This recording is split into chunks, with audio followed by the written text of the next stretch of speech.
ছেলে বললো মা আজকে ডিম ভাপা খাবো। আচ্ছা ঠিক আছে করে দেবো। তাই বলে ডিমগুলো সেদ্ধ করে নিয়ে একটু আমি হালকা ভেজে নিলাম। আমি একদম সবসময় কাঁচা কাঁচা করতে পারি না।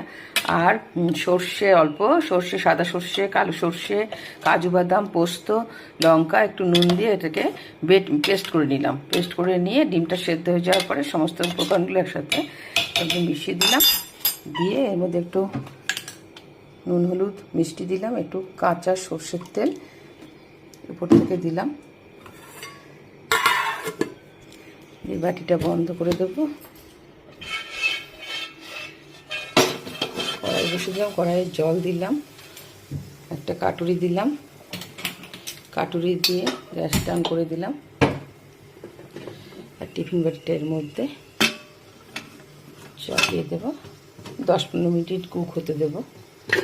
এরপর একটা ঢাকনা দিয়ে দেবো। ব্যাস 15 মিনিটের মতো রাখবো। রাখার পর হয়ে গেলে এটাকে অফ করে দেবো। ব্যাস 15 মিনিট পর ফিরে এলাম।